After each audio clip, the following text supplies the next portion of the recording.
Hello guys, welcome to our channel exam mark.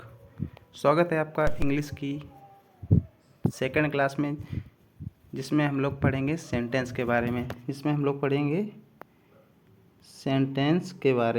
लोग sentence और उसके पार्ट्स पढ़ेंगे। तो बात कर लेते हैं सेंटेंस को हिंदी में कहते हैं वाक्य। तो चलिए शुरू करते हैं इसी के साथ में वाक्य। तो जैसा कि फर्स्ट क्लास में आप लोगों ने बेसिक्स ऑफ इंग्लिश ग्रामर के बारे में सीखा था कि कैसे वर्ड बना, कैसे लेटर बना, लेटर से मिलकर कैसे वर्ड बना और वर्ड से मिलकर कैसे सेंटेंस बनाया। तो सेंटेंस क्या होता है, सबसे पहले बात कर लेते हैं सेंटेंस क्या होता है। तो a sentence is a group of words that makes a complete sense. Sentence शब्दों का एक ऐसा समूह होता है जिसका कुछ सेंस मतलब जिसका कोई मतलब निकले, जिसका कोई मीनिंग निकले। You can say that a meaningful word.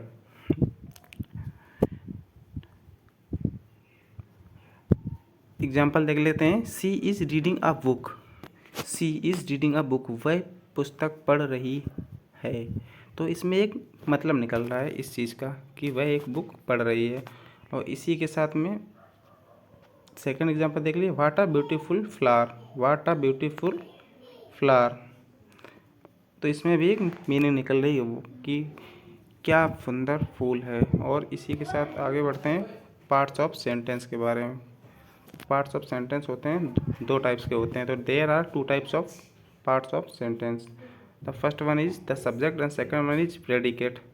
इसको बोलते हैं उद्देश्य और इसको बोलते हैं विधेय। इसी के साथ इसमें एग्जांपल में देखते हैं कि कैसे हम लोग आइडेंटिफाई करेंगे कि क्या सब्जेक्ट है और क्या प्रेडिकेट। तो एग्जांपल देख लीजिए। The sun rises in the east, इसमें जो द सन ये सब्जेक्ट है, राइजेस इन द ईस्ट ये प्रेडिकेट है। तो हम लोग ऐसे पहचानेंगे क्योंकि सब्जेक्ट वह होता है जो वाक्य में मेन होता है, हेड होता है, जो वाक्य किसी कार्य को करता है वह होता है सब्जेक्ट। तो इसी के साथ देख लेते हैं आगे सब्जेक्ट की डेफिनेशन क्या होती है। सब्जेक्ट, द सब्जेक्ट क्या है, सब्जेक्ट किसे कहते हैं। The part of sentence, the part of the sentence that tell us who और what the sentence is about और who is performing the action. इसका हिंदी मतलब यह है कि वाक्य का वह भाग जो कि वाक्य के बारे में बताता है और यह बताता है कि उस कार्य को कौन कर रहा है या किसके द्वारा किया जा रहा है। एग्जाम्पल में आप लोग देख सकते हैं my friends are singing a song. तो इसमें सिंगिंग सॉन्ग, सिंगिंग का कार्य हो रहा है, गाना गाने का कार्य हो रहा है, जो कि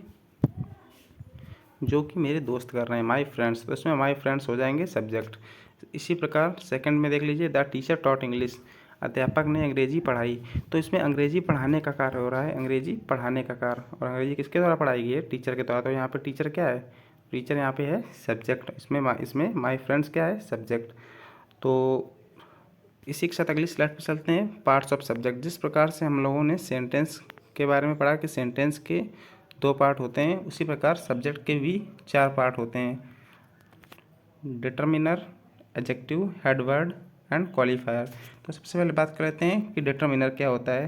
तो डिटर्मिनर होता है, determiner introduce the noun. Determiner introduces the noun, जैसे ए एंड द, आर्टिकल इसमें आ जाएगा, माई दिस ये आ जाएगा प्रोनाउन।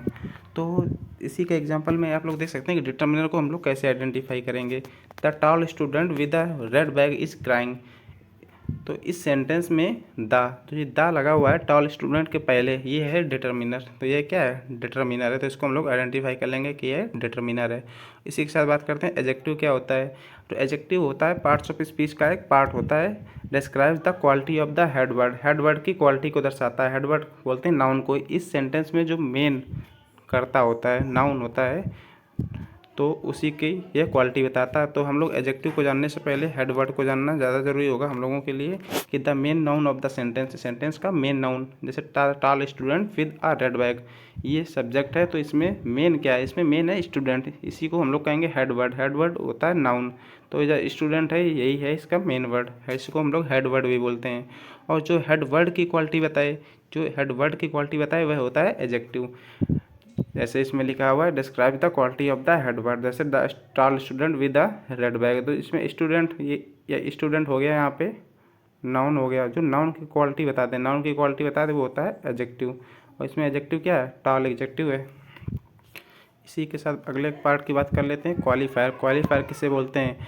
क्वालिफायर की definition, the phrases following the head word in detail, जो हेड वर्ड के बारे में डिटेल में बताए और उसको रिलेट करे। जैसे एग्जांपल में, द टाल student with a red bag, तो विद अ रेड बैग है, यह है क्वालिफायर इज क्राइंग।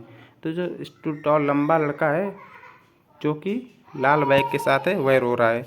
तो यहाँ पे विद अ रेड बैग, यहाँ पे जो ये विद अ रेड बैग ये हो गया क्वालिफायर, फुल सब्जेक्ट। अब बात कर लेते हैं पूरा सब्जेक्ट क्या था इस सेंटेंस में। द टाल student with a red bag, ये पूरा सब्जेक्ट था। इसी प्रकार हम लोग इसी का एक अगला एग्जांपल देखते हैं। जो वो एग्जांपल, अगला एग्जांपल है, उसमें हम लोग अच्छे से आइडेंटिफाई कर सकेंगे कौन क्या है। जैसे a small bird on the branch is, a small bird on the branch is singing, एक छोटी चिड़िया जो कि डाल पर है वह गा रही है। तो डिटर्मिनर हो गया ए, मैंने बताया था डिटर्मिनर में आर्टिकल आता है। फिर थर्ड वर्ड हो गया बर्ड, और बर्ड की क्वालिटी है कि वो स्मॉल है, तो यहाँ ये एडजेक्टिव हो गया। ऑन द ब्रांच क्वालिफायर हो गया क्योंकि बर्ड को रिलेट कर रहा है ब्रांच से। और इज क्राइंग ये हो गया ऑब्जेक्ट, जिसमें हेल्पिंग वर्ब और मेन वर्ब आएंगी।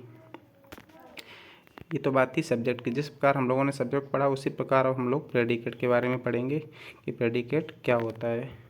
तो predicate is the part of sentence which tell us about what subject is और व्हाट सब्जेक्ट डज।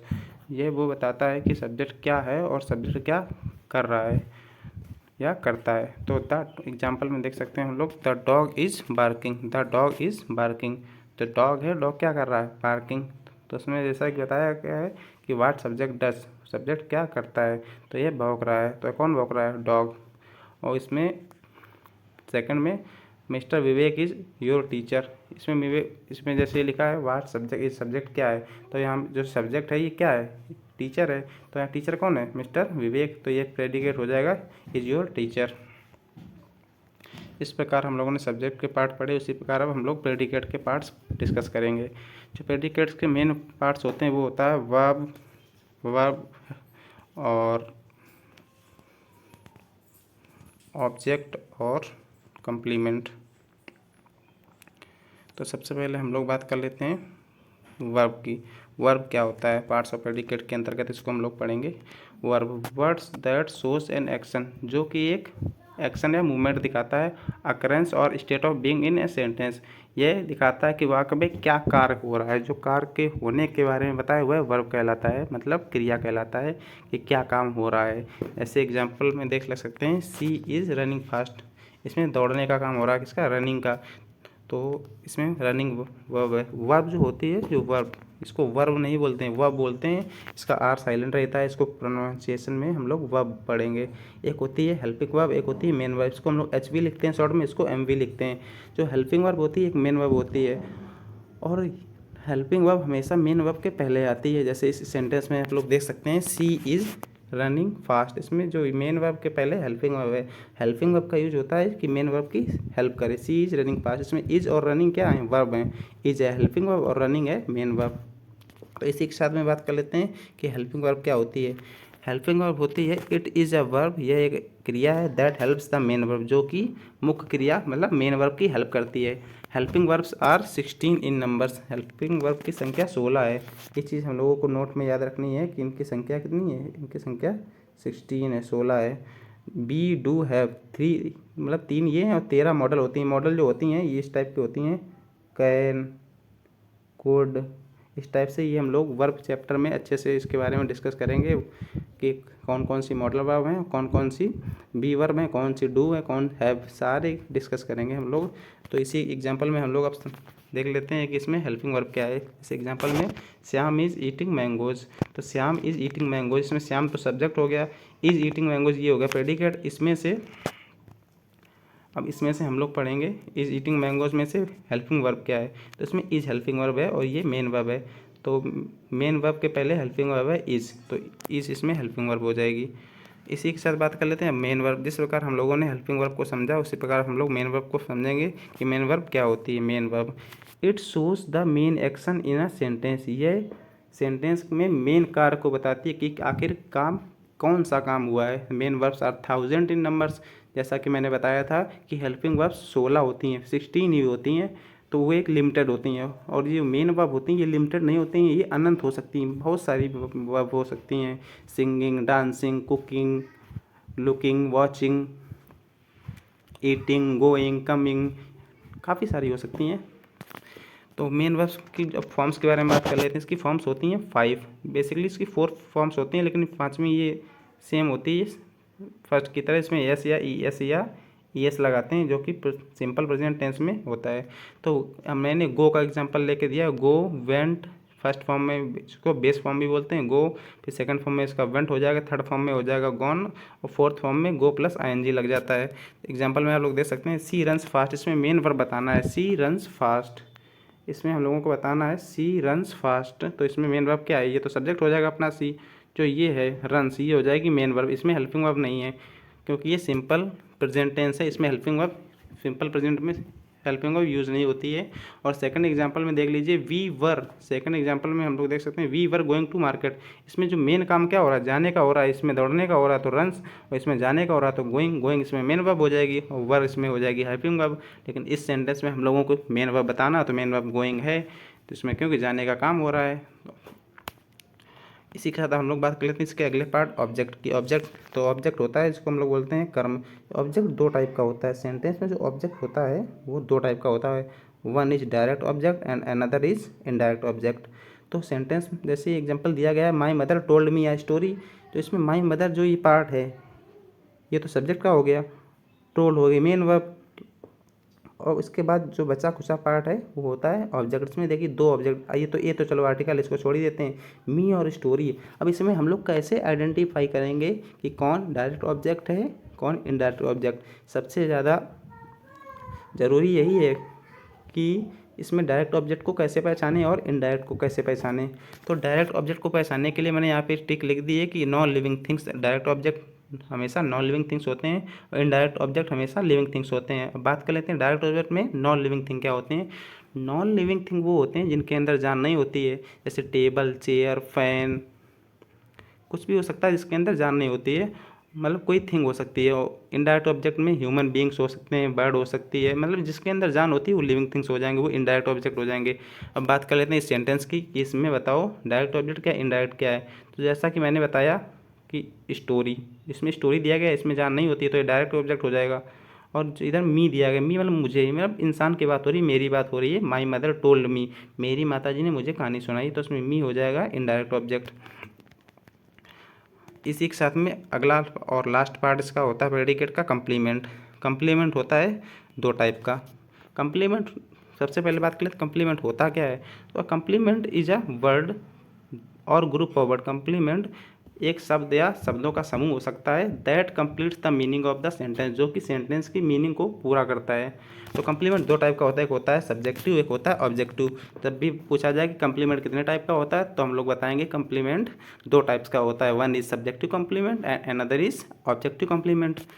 और इसी के साथ में एग्जाम्पल मैंने हर एक पार्ट के साथ मैंने एग्जाम्पल इसलिए रखा है ताकि आप लोगों को समझने में बिल्कुल आसानी रहे। इसका एग्जाम्पल है सी इज़ अ टीचर, तो इसमें सी है जो वह है क्या है, टीचर है, तो इसमें उसके बारे में बताया कि वह उसका ऑक्यूपेशन क्या है, मतलब वो है क्या, वह टीचर है, तो इसमें टीचर कम्प्लीमेंट हो जाएगा। अब बात करते हैं इन दोनों, इसके दोनों पार्ट की, सब्जेक्टिव कम्प्लीमेंट क्या होता है एंड ऑब्जेक्टिव कम्प्लीमेंट क्या होता है। इसके बारे में हम दोनों लोग एक एक करके डिस्कस करेंगे कि सब्जेक्टिव कम्प्लीमेंट क्या होता है। तो बात करते हैं सब्जेक्टिव कम्प्लीमेंट की। Subjective complement follows a helping verb. जो सब्जेक्टिव कम्प्लीमेंट होता है ये हेल्पिंग वर्ब को फॉलो करता है, जैसे इज, एम, आर, वाज, वर, ये सब हेल्पिंग वर्ब्स होती हैं, तो इसको फॉलो करता है सब्जेक्टिव कम्प्लीमेंट। इसका जो लॉजिक रहने वाला है कि कैसे हम लोग पहचानेंगे कि सब्जेक्टिव है, इसका लॉजिक ये रहने वाला है कि सब्जेक्ट के बाद में हमेशा हेल्पिंग वर्ब अगर दिख जाए उसके बाद ही सब्जेक्टिव कम्प्लीमेंट होता है, क्योंकि ये हेल्पिंग वर्ब को फॉलो करता है। एग्जांपल में आप लोग देख सकते हैं Rahul is a doctor, subject ये है, सब्जेक्ट के बाद में ये तुरंत क्या दिख गई है, हेल्पिंग वर्ब दिख गई है, तो ये क्या है, सब्जेक्टिव कम्प्लीमेंट है। इसी प्रकार सेकंड एग्जांपल में द स्काई ये सब्जेक्ट है, इसके बाद में तुरंत क्या दिख गई है, हेल्पिंग वर्ब दिख गई है, तो उसके बाद ये सब्जेक्टिव कम्प्लीमेंट है, इसमें या डॉक्टर ये सब्जेक्टिव कम्प्लीमेंट है। इसी प्रकार जैसा सब्जेक्टिव समझा उसी प्रकार हम लोग ऑब्जेक्टिव भी समझेंगे। ऑब्जेक्टिव कम्प्लीमेंट क्या होता है, objective complement follows the object, यह कर्म को मतलब ऑब्जेक्ट को फॉलो करता है। तो इसका भी लॉजिक होता है। इसको भी जानने के लिए हम लोग पहले लॉजिक जानेंगे। लॉजिक क्या होता है? इसका लॉजिक होता है सब्जेक्ट बाद में हेल्पिंग वर्ब नहीं आएगी, सब्जेक्ट बाद में डायरेक्ट वर्ब आ जाएगी, मतलब मेन वर्ब। जैसे कि हम लोग देख सकते हैं द टीचर मेड, ये सब्जेक्ट है और ये मेड तुरंत क्या आ गई, हेल्पिंग वर्ब तो आई, मेन वर्ब आ गई है। उसी प्रकार दे, ये सब्जेक्ट है, इसके बाद इलेक्टेड तुरंत आ गई, क्या इधर ये आ गया सब्जेक्ट, इधर आ गया ये सब्जेक्ट और इधर ये आ गई मेन वर्ब। इसी प्रकार तो इसमें हिम मॉनिटर ये ऑब्जेक्टिव कम्प्लीमेंट हो जाएगा, ये कैप्टन ये भी ऑब्जेक्टिव कम्प्लीमेंट हो जाएगा। इसी के साथ हम ये पार्ट हम लोगों का ख़त्म हुआ, जिसमें हम लोगों ने समझा सेंटेंस क्या होता है, उसके पार्ट्स क्या होते हैं। और बात करते हैं काइंड्स की। ये सेशन थोड़ा लंबा हो रहा है, इसलिए मैं ये काइंड्स अगले वीडियो में डिस्कस करूँगा, जिसमें मैं सारे काइंड्स बताऊंगा, असर्टिव, इंटरोगेटिव, इम्परेटिव, एक्क्लेमेटिव, ऑब्जेक्टिव। मैं पांच काइंड्स होते हैं सेंटेंस के, ये आप लोगों से डिस्कस करूंगा। तो इसी के साथ हम लोग रिकॉल कर लेते हैं कि हम लोगों ने क्या पढ़ा है। हम लोगों ने पढ़ा सब्जेक्ट के बारे में कि सब्जेक्ट क्या होता है, the part of sentence that tell us who और what the sentence is about और who is performing the action. इसी के साथ हम लोगों ने पढ़ा उसके पार्ट पढ़े, सब्जेक्ट के भी प्रेडिकेट पढ़ा, प्रेडिकेट के सारे पार्ट पढ़े। तो उम्मीद है कि आपको लोगों को वीडियो समझ में आया होगा, क्योंकि मैंने एकदम सरल एवं सहज भाषा का उपयोग किया है। तो इसी प्रकार के और वीडियो के लिए बने रहिए आप अपने चैनल एग्ज़ाम मार्क के साथ में। तब तक तो आज के लिए इतना ही, थैंक यू।